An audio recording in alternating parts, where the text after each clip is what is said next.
Small Business Saturday. Welcome to Furthermore with Amanda Head, the video version of Furthermore with Amanda Head that comes out on every Saturday. And we try to highlight beautiful, patriotic, America-loving businesses across this country. And as the liberals say, diversity is our strength. Just kidding.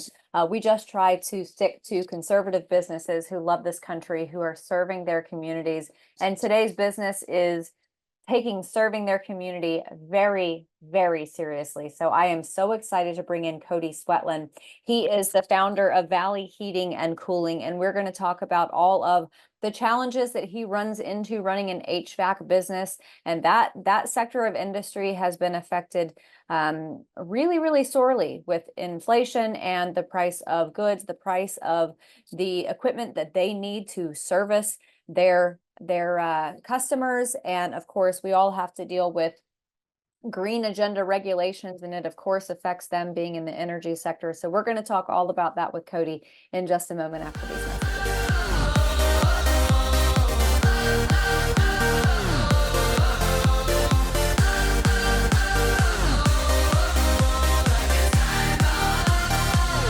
Welcome back, everybody, to another Small Business Saturday version of the Furthermore with Amanda Head podcast. I am delighted to, I love how diverse we are making this Saturday podcast, bringing in people from all different industries, all different sectors of society. And, people who just, they love the main street in their hometown. They love serving their communities. And I think it's one of the best things, and it's one of the most American things that you can do. So I am honored to bring in Cody Sweatland. He is the owner of Saginaw Valley Heating and Cooling. Cody, thank you so much for joining me. Thanks for having me. Okay, so you're the owner of this company. Tell us about your company. Yeah, so it's pretty much right there in the name. We do heating and cooling. That can mean many different things, but everybody has quite a few different systems in their house that are a little specialized, and it's one of those things that you can't just kind of pick up and start doing on your own. It takes some time to learn that trade. So like an electrician or a plumber, we have our own little niche that we work on. And when you need someone, to work on your HVAC system, you kind of need a specific person, so. And what is that niche skill or area of HVAC servicing? Well, with HVAC, there's a lot of things that can go wrong, right? There's gas and flames and carbon monoxide, electricity, water. All those things can be dangerous if you don't know how to work with them properly. So that's kind of where we have our own little specific niche in the home. Yeah, that's awesome. So there unfortunately is a stigma associated with HVAC servicing. And I think that it's not entirely warranted or deserved, because so often when you have an HVAC issue, it makes your life miserable, right? If it's in the winter and your heating goes out, you're miserable. If it's the summer and your cooling goes out, you're miserable. So I don't think it's entirely deserved. I think that it probably, as far as the user is concerned, people are just already in a bad mood when they are requiring of HVAC service. However, I will say from personal experience, the one time that we have had to have some HVAC servicing done, and I'm not in this industry, I will readily admit that I know nothing about it. The big tube things above our second floor ceiling that go up to the unit that's on the roof, there was a hole in one of them, and the service was just garbage. And I'm not going to name the company, but it took forever. We have an attic access in our second floor ceiling, and they opened that up, and then they reclosed it, and then they tried to paint over it, and they just did a sloppy job. Why is there such a stigma? And why does that exist within the HVAC industry? Because it does kind of seem like it's, akin to dentistry. Nobody wants to go to the dentist. Nobody wants to have HVAC service. Yeah. I think first and foremost, people, when their system breaks, what I get a lot is they're scared, they're nervous, right? Oh my God, this is going to cost me so much money, and it's this unexpected repair that it's like your car breaking down. What is the mechanic going to tell me when I bring this thing in here? Am I going to need to go get a new car? I can't afford that right now. Yeah. And then there's a lot of companies out there. I'm seeing this more and more commonly, that that are focused on making money more than anything else, I guess, if that makes sense. There's Hmm. a lot of like venture capital has worked its way into the industry, and so you get some of these larger companies getting bought out, and then they have these kind of schemy sales tacticy things where you'll see the hidden camera on the nightly news where they'll have five companies come in and three guys will tell you, oh, it's got to be replaced, and Hmm. it's a disconnected wire. So there's a lot of that stuff going on right now, and I think that it's a shame, really, because there's a breakdown in trust between the customer and the company. And it's kind of hard to deal with that sometimes when sometimes the system is really bad, and they Yeah. just have this inherent mistrust built in because, oh, this guy's trying to scam me. He just wants to sell me something I don't need. Yep. Uh, I think a lot of it's uncertainty, right? Because when your air conditioner breaks down in that situation, you're kind of powerless. I mean, you're not. You could always call someone else, but when I come to your house, you're waiting on what I have to say, right? Right. So I think a lot of people are just uncomfortable with that. They're not. They didn't elect to do that. That wasn't a choice that they made. They just know it's hot in their house and they need to call someone. Yeah. I So love the way you seem to have built an incredible company culture. I know that you have amazing reviews on Google, on Facebook. It is very clear that you at the top of your company that your attitude trickles down to the others. You show up on time, you care about your customers. I know you even are willing to work with people on financing options for paying for the services. Talk to yeah. us about that and why you decided that that was going to be an important part of your business. Oh, it's huge. I have not been doing this as long as many other folks. I'm obviously not that old, but I am old enough to remember when, at least in my market, we were doing furnace replacements for, I mean, if it were really easy, 2,500, 3,000, right? I'm not usually touching stuff under 4,500 as like a base level these days. Mm-hmm. Um, it's just expensive. Equipment has skyrocketed. Labor is more expensive now. It's 2, 3 times more expensive to replace a system than it used to be. Just in my recent memory, and a lot of people don't have $5,000 in the bank, right? Yeah. Um, if you do, you're incredibly lucky. So to offer financing is basically a necessity at this point. Mm. Um, the worst for me is, we do offer financing through a third party, but then every now and then we just get someone that because they're on a fixed income, they're retired, whatever the case is, they don't qualify for financing. So we do a pretty good job of trying to bend over backwards and get people what they need, especially here in Michigan in the wintertime. Heating is not an option, right? It's Yeah. not a luxury. You absolutely need that to Necessity, survive here. necessity. Yeah. So Hmm. um, yeah. Um, Going back to something you said, the costs being 2 to 3 times more expensive. Obviously, we are seeing an explosion in prices across the board, whether it is goods and services, groceries, insurance, cars, gasoline, all of that. Why has it exploded 2 to 3 times in your industry?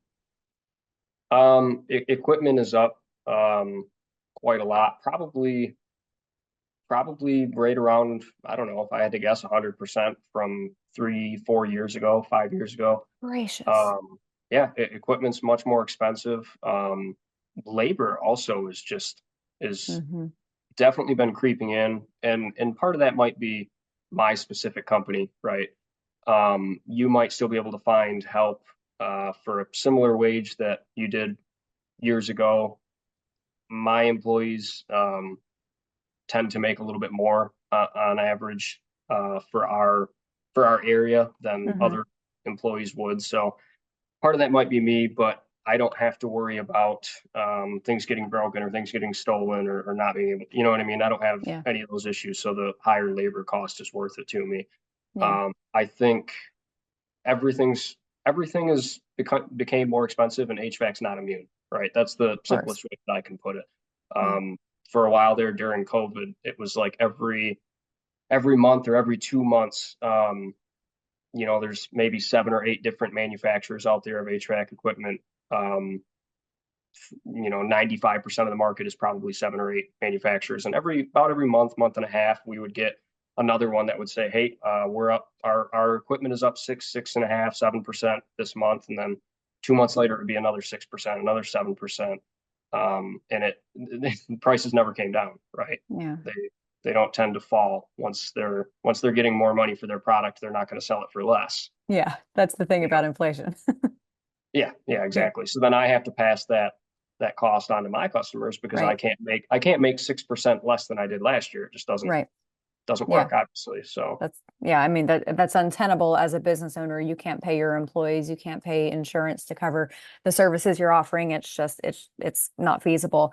yeah. I want to ask you about the hiring issue because this is not just the HVAC industry, it is across the board. And I think that, most Americans, especially those of us who have lived through our teens and our 20s and our 30s, and we look at this youngest generation of workers, and I hate to sound like that old fart talking about the young whippersnappers, but the work ethic just doesn't seem to be there. Punctuality, politeness, and I'm not saying this as a generality. I know that there Mhm. are lots of young people out there who have great attitudes about working. They are tenacious and all of those things that you want to have in an employee. But Mhm. what challenges are you experiencing in the hiring process, trying to find people who will fit into the culture of your company, which is showing up on time and, trying to meet your customers' needs as best as possible for the best price possible, being polite, all of those things. Sure. So I will say that I am incredibly blessed with the employees that I have. I have absolutely dealt with issues with hiring. I've probably hired and fired, I don't know, 15, maybe 15-ish people in the last 5 or so years Mm. to find two that I love, right? Yeah. The two that I have are exemplary. We've got more than two, but I've got two kind of right hand men, right? Um, they love it. They want to be punctual. They're polite. They want to work hard. It's like I can't give them enough to do, I guess, if that makes sense. I love I that. I have noticed some of the younger folks that we've hired, it just seems like it's kind of difficult to get them motivated. Mm. Um, when it comes to management style, I'm a bit more carrot and less stick, if that makes sense. Yep. I find that it's just easier, right? I don't want to be a mean person. I don't want to be nasty. It's easier to offer the carrot, and the good Yeah. ones absolutely can work like that. Yeah. Sometimes the stick doesn't work either. I've noticed a few of the younger hires that we've had just seemed kind of apathetic. They don't know what they want to do in life. Doesn't seem like HVAC is their calling, but it's a job, Yeah. and they kind of will work until they find something better or they get tired of it or whatever the case is. Yeah. I have, on the other hand, had a few guys that are, this is what I want to do. I'm dedicated. I'll get in the nasty crawl space and I'll work there all day. I'll do what has to be done. I think with people, it just runs the gambit. It depends on who you end up with, and sometimes you have to hire 5 or 10 people to find that one employee that you need. You Yeah. know, it's a trial and error is all that Yeah. I've figured out so far. Yeah, I'll just take a moment here and get on my soapbox and give a PSA for the 30 and under crowd. I vividly remember, a lot of my audience knows that I used to be a singing server at an Italian restaurant in Hollywood. And I vividly remember one night when it was the end of the night and I was in the weeds and way behind on tables, and there was one of our bus boys who I think was probably in his young 20s at the time, and this was probably 10 years ago. But he was sitting at one of the tables near the bar, so he could see me scrambling. He could see me rushing to try to get food to tables and to clear tables and stuff like that. And I asked him if he would help just clear one of my tables for me. And he basically said, no, I'm off the clock. And I remember that being just kind of an awakening moment for me because that's not how I was raised. I was raised to be the type of person who, even if it's after my shift, if I see one of my colleagues in trouble, and it sounds like for your employees too, they're willing to get in the dirty spaces. And if you're one of those people who has an inclination to just do your job, just so you know, just doing your job is what everybody does. Going above and beyond and doing more than your job is what will make you stand out. Okay, I'm done.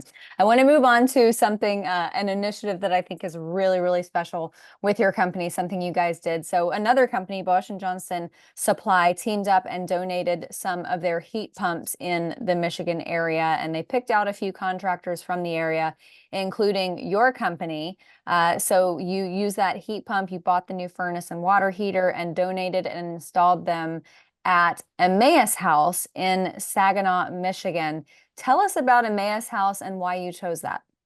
Yeah, so my right-hand man Tyler has been with me for years. His wife, she's actually an insurance agent by day, but she's well connected with all the charities in town here. She's on all these different boards and things. So whenever we have an itch to do something charitable, we talk to her.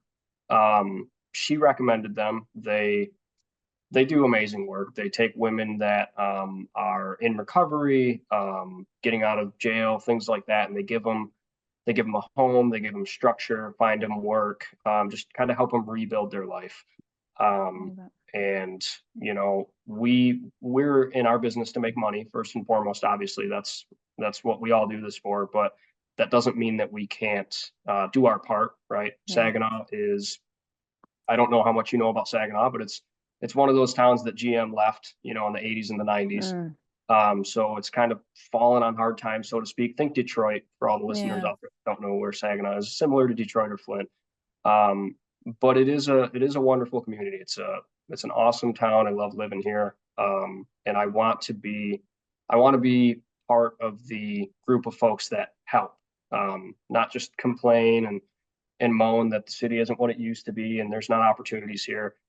It is what we make it. So about every 6 months or so, we try to do something to give back. Just whatever the case is, we try and find someone that really needs some help, and we all go out and do a pro bono day and work out there. And that just really helps with morale as well. I think that's part of the team building thing where guys don't just necessarily want to make money. That everyone wants to feel like they're doing something good. Absolutely. And I was also honored that they picked me too. That was really nice that my supplier came and said, "Hey, you're perfect for this. We want you to do this." So that was really nice. I kind of got some recognition there. Like, see, they like what we're doing as well. So yeah, I think that's awesome. And so often when you do something for someone else, you end up reaping the benefits over and over because there's just a really, really wonderful feeling about that. And I commend you for that. And I know that your employees probably benefit from that feeling as well, getting to service their community and doing that on Pro Bono Day. We're going to take a very quick break and we'll be back in just a moment. Come on!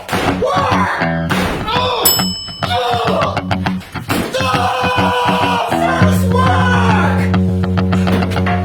Hey, Bailey's here. Guys! Oh my goodness, thank you guys! Thank you! we don't want you to be as frustrated as this homeowner is, and we certainly don't want you to go without heat this winter. Maybe you desperately need a new furnace, or maybe your furnace is on its last legs, it's working, but you know that you're on borrowed time with it. Maybe you're looking for something that's more efficient, can save you on energy bills, can make you more comfortable inside your house. Whatever the case is, if you're looking for a new furnace, we have some financing options that are really attractive right now, and they're financing people as low as 600 credit score. There's no hard pull, so it doesn't affect your credit score to apply. We don't know how long we're going to be offering this deal, but it won't be forever. Winter's right around the corner. You're going to need a reliable source of heat very soon. So whether you need service, you want maintenance, maybe you want a free estimate, maybe you just want to talk to an HVAC tech and you want to see what the options are, you want to see what the best route is for you. Whatever the case is, give us a call, click the link below. We'll be right over, we'll help you out. I'm going to go help this homeowner before he hurts himself. Thanks. Let me at it. Stupid furnace. Give me a lot of problems in my life. We're here. It's okay. Let me at it. Here. Let's get you inside. Welcome back, everybody. I am here with Cody Sweatland. He is the owner of Saginaw Valley Heating and Cooling and Coating. Cody, I want to make sure that I highlight something else that you have done, because my audience, I've got a lot of veterans in my audience, a lot of first responders, whether it's on the fire side of things or the policing side of things. And in the wintertime, you did a free furnace maintenance for veterans and first responders in the Great Lakes Bay Area. Tell us about that. That must have been an awesome experience. Yeah. So it's actually not just a winter program. We kind of tried it out, so to speak, to see what the demand would be like. And if it was something that we could handle. And it has since become just one of our core tenets at the company. Veterans, first responders, free maintenance for life. That's once a year we'll come out and we'll just check. You know, I'm not spending 2, 3, 4 hours at your house going through everything with a fine tooth comb, but about an hour we're going to go through and get all the preventative maintenance stuff out of the way and Awesome. try and warn you if anything's happening to your system. It's been an awesome program. It really doesn't cost us a ton of money, and then you know, in the slow seasons, it just kind of helps us. Yeah, it's still costing me money and labor, but I'm going to pay them to sit around anyway. I'm not going to lose my employees because we're slow, so I might as well send them out there and get something done. Yeah. It buys us a lot of goodwill with the community, obviously, and we've had quite a few people call us and say, "Hey, you know, I'm not a veteran, but I really admire that. And I like what you do, and I want to have you work on your stuff anyway." So Yeah. just And you know, another, and I imagine you consider that an investment in future business, because I would absolutely. think that these veterans and first responders, after having you or your employees come to their house, that they're thinking, all right, next time somebody needs HVAC service, I'm going to be the first person to recommend this company. No, definitely. Yeah, absolutely. Yep. Yeah. I want to ask you about the effective reviews, because nowadays, you know, you go to a restaurant and there's a little tabletop card that says, you know, review us on Yelp and get $5 off your meal. And I mean, reviews these days are absolutely everything. And I think Yep. that there's a positive aspect of that. It's great for customers who want to kind of, you know, suss out a business and see if people are pleased with the service. There is also a really detrimental side of things when you have evil folks out there that get their feathers ruffled and they are intent on destroying a business. But you seem to have not a single one of those instances, because you've got over 130 reviews on Google, 4.9 stars. Same thing over on Facebook, 4.9 stars. Tell us about how the reviews affect your business. I have to imagine that people utilize that, and that in turn creates business for you. Oh, absolutely. Yeah, it is absolutely imperative in my mind that you have to have good reviews and you have to have plenty of good reviews. Mm-hmm.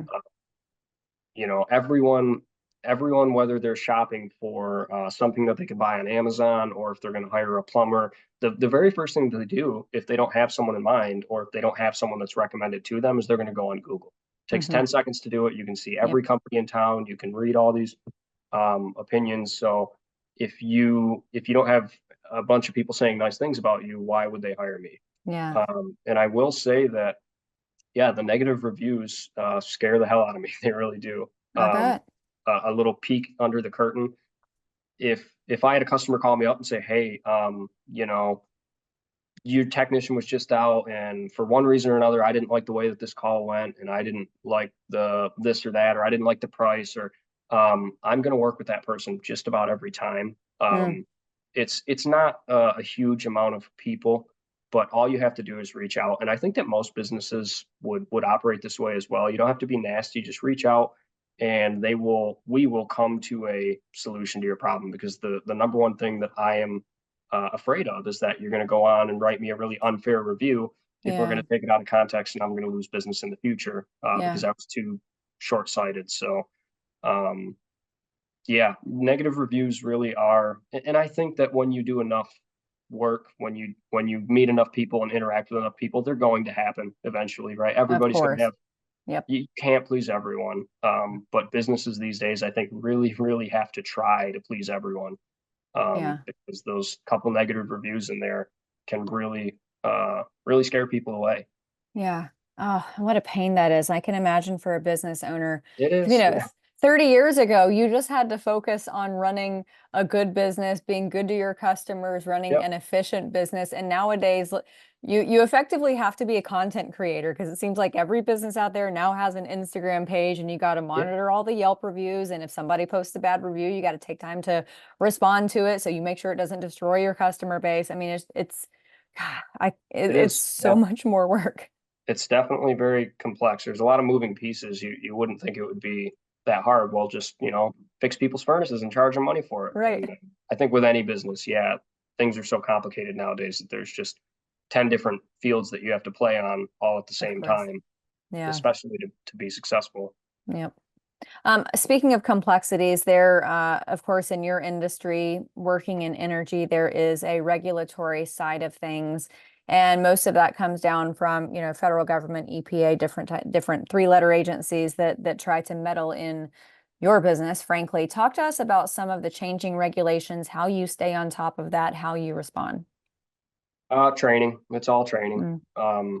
Just like anyone else, we have to go to school and we have to continue to go back to school over and over and over again. Yeah. Not only are the regulations changing, but the equipment is changing all the time too. So right now there's an especially big shakeup going on. They're changing the refrigerants that we're using. So they did this 10, 15 years ago. We got rid of R22, the old stuff, and we brought in 410, which is the current stuff. Well, now we're getting rid of that. And we're moving forward to a new lower GWP refrigerant. There's a lot of nonsense out there. I don't personally, from my perspective, there are a lot of HVAC folks. If you go onto a message forum online, you're going to see 100,000 people, up in arms about it. I don't think it's a huge deal. We're going to have to switch refrigerants. Not much else will change. Is it annoying? Yeah, absolutely. But that's just the world we live in, right? Yeah.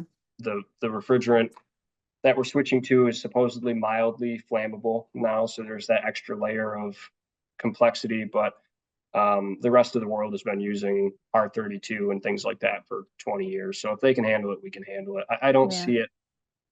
I don't see it being, this make or break thing for anyone. If you're determined enough, you'll figure it out. You're not going to let something silly like this stop you. It is a little silly, when government agencies get involved and they write their laws and stuff, things can get a little odd. Why would they, say this, or why would we have to do that? But you keep going to classes and you just do your best. To be honest, I don't think the EPA is really, there's rules, right? There's rules about how you can handle refrigerants and how you can store refrigerants. And so if I take your air conditioner out today and I replace it, I have to take all that refrigerant that's inside of it and I have to give it back to the factory essentially. And there's fines and stuff that are in place if I don't handle it correctly. And there has been for years and years. I don't think anyone's actually ever been charged for it, to be honest. So I think the enforcement isn't there anyway. I'm not advocating that we break all the rules, but I think it's overblown, especially in the HVAC industry. They want to whine and cry about, all these things they have to do, but nobody's complaining when houses don't blow up and aren't burned down and people aren't dying of carbon monoxide poisoning and stuff. So does it feel like, and I always use the barber shop example because in the 1950s, guys would go to their favorite barber, the guy who's been cutting their hair for 15 years and he cuts it exactly the same way every time, but it's exactly the way the customer wants it. He has a jar of Barbasol with the comb sticking in there, and that's pretty much the only regulation there is, and that's not even imposed by the government. It's just a barber making it incumbent upon himself to keep things clean and sterile and such. And then you fast forward 20 years as the government starts getting more and more involved and starts regulating more and more. Does it feel to you like with respect to the chemical that you were talking about, does it feel like the frequency at which the government is trying to change things and alter things in your industry, does it feel like that frequency is increasing, or is it pretty much the same since you got into the HVAC biz? I don't know. I don't know that I would say it's increasing. I've been in this just long enough to remember the tail end of the last phase out, it was called, where 410A was somewhat new. So roughly 12 years later, now we're in the beginning stages of phasing out the refrigerant that I've known my entire career. So the frequency isn't there for me to see a pattern, but I don't honestly think so. Now, if we phase out the next refrigerant in 5 years, then yes, absolutely, that'll be crazy. But I don't see it going that fast, to be honest. Especially, they've been talking about a phase out for 2 years now, and it should be implemented maybe later this year. These things move so slow. I still haven't got my hands on a new unit, a new refrigerant unit, but they're coming. They're coming this year probably, or maybe next year. We're not sure yet. So you know how long it takes factories to retool their entire production line and all this stuff. Of course. It moves so slow that anybody that's not prepared for it has been living under a rock. You have to expect it at this point. You see it coming 2-3 years ahead of time.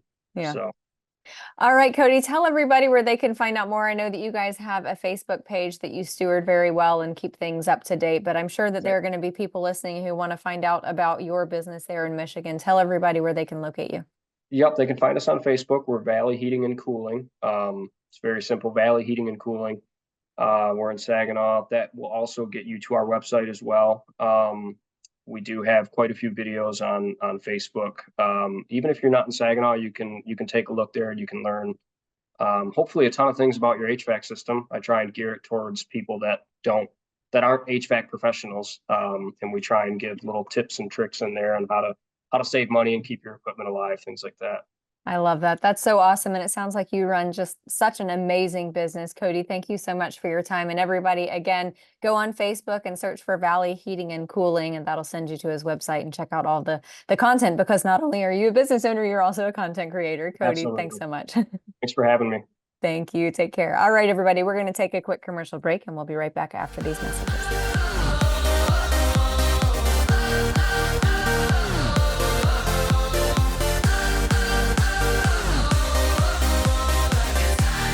Welcome back, everybody. I hope you enjoyed that segment. And I love talking to business owners who prioritize members of their community. And Cody obviously does that in servicing his community and providing the best service for everyone, each and every one of his customers, no matter who they are or what they do for a living.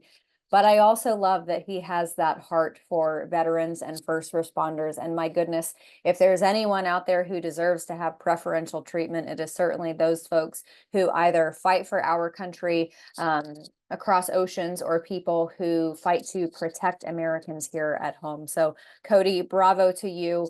Not bravo to the people who I'm going to be talking about in just a moment. I nearly threw up my coffee when I saw this. And look, I try not to be too sensitive to bad opinions, because my Lord, there are a lot of them, especially where I live here in Los Angeles. I openly admit this. You guys have heard me say this before. I don't suffer fools well.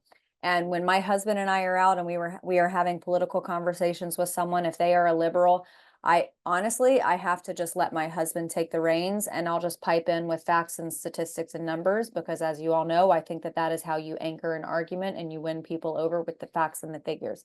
But I have to just let him take the reins, because I don't suffer fools well. I don't suffer bad, ignorant, misinformed, malinformed opinions.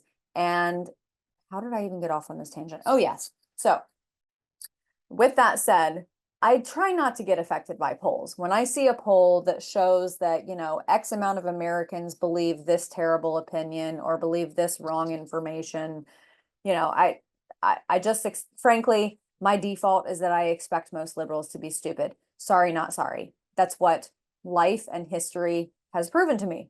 So I don't really apologize for that, especially out here in Los Angeles, where we have a very special brand of liberals who not only are they oftentimes ignorant, but they are proud. They are proud of it. And it's because they live in this city where pride is one of the most valuable assets you can have. All right, so Scott Rasmussen, who was on this podcast just a few weeks ago, incredible pollster and president of RMG Research, he conducted this poll on behalf of Neapolitan News, which I also talked about with him when he was on the podcast. Everybody go check out that website, Neapolitan News. He conducted a poll of 1,000 registered voters from September 16th to 17th. So that was earlier this week. You guys, you're not going to believe this.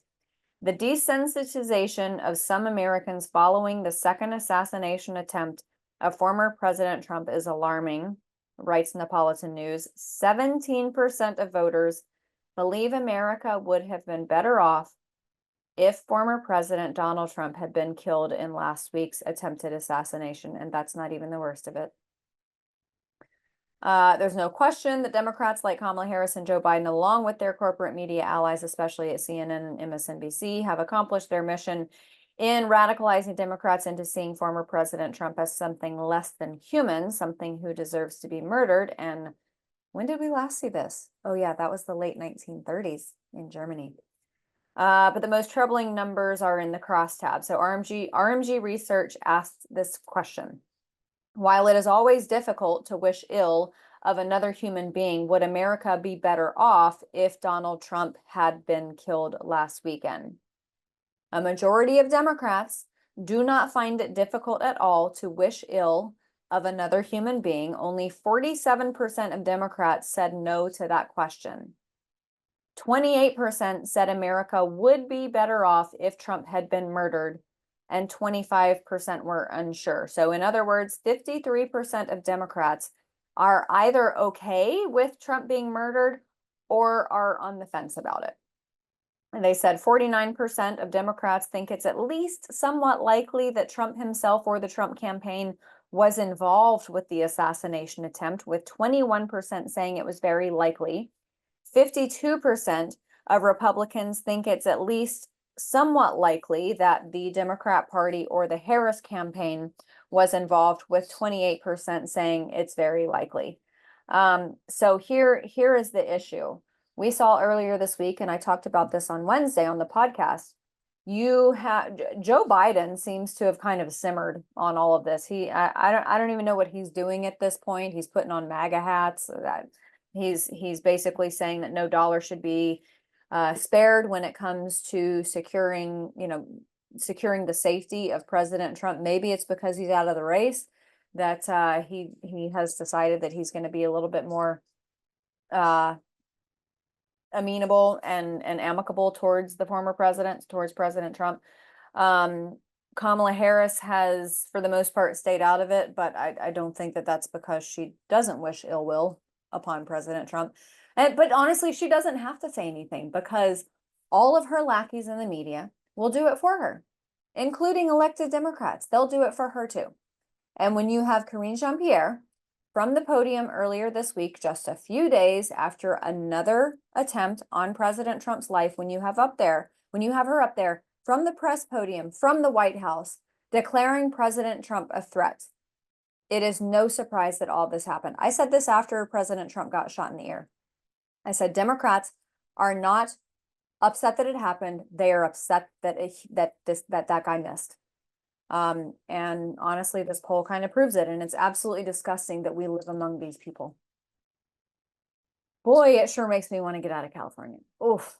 Oh, red states are calling, but that's not where I'm needed. So I'm here for now. All right, everybody. I hope you have a great rest of your weekend. Remember to check out the audio version of this podcast. It gets released every Monday, Wednesday, and Friday with new, fresh, exciting, newsworthy guests. And you can find that on all of the major podcasting platforms. And then, of course, this Small Business Saturday series comes out every Saturday on my social media. You can find me at Amanda Head, and the podcast is on X as well at Furthermore Pod. Have a blessed rest of your weekend. Have a great Sunday tomorrow, and I'll see you on Monday.